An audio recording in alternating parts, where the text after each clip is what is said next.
guys, it's me Hamim Reza and you are watching my YouTube channel Hamim Chess.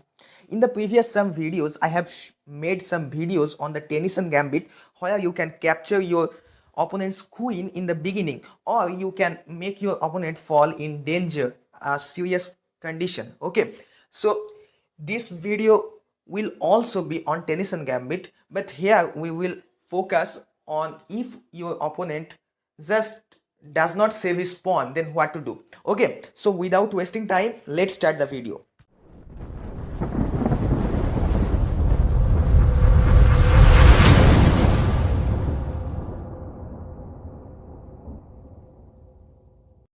I forgot to tell you one thing, that in this video I am going to show you the Tennyson gambit where your opponent just does not save his pawn, and if he does so, then you can checkmate your opponent in just 8 moves, and that's going to be the craziest game I have ever shown. So you start the game with the normal setup of Tennyson gambit, knight f3.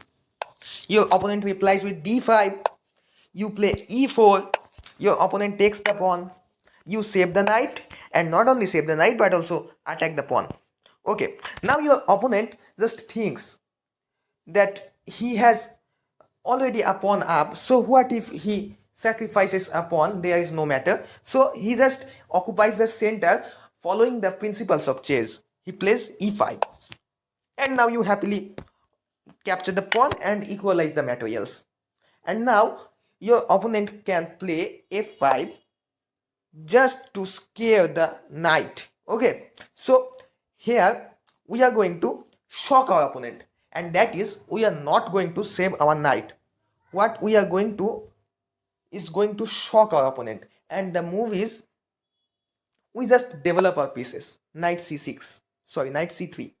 Okay, after this move your opponent obviously take this knight for free, as he is getting it for free, so he just takes it.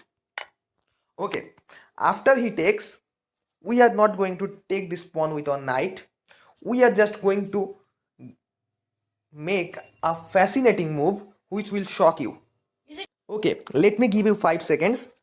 Let's see if you can think of this move. Okay, the countdown starts. 5, 4, 3, 2, 1. Okay, time up. We are just going to scare the king. We are just going to give a check in this diagonal with a queen. Okay, queen to h5. We are checking the king diagonally.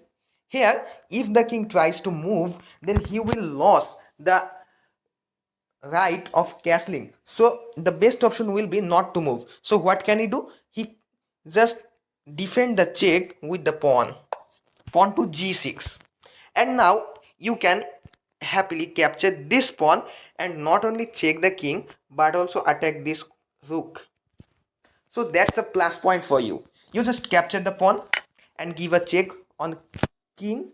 Okay, now the king has to move because that's a check. He can also defend the check, but here we will focus what if your opponent just moves. Okay, after he moves here, we are not going to capture the rook, because if we can checkmate the king, then why should we capture the rook?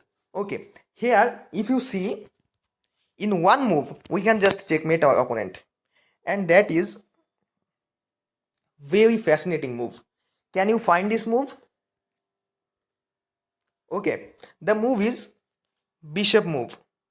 Bishop comes here and gives a check, and if this check happens, let me show you. After this check, bishop to c4, the king has no move. How? The queen is cutting off this diagonal and also this file, and the king is under check. So where can he go?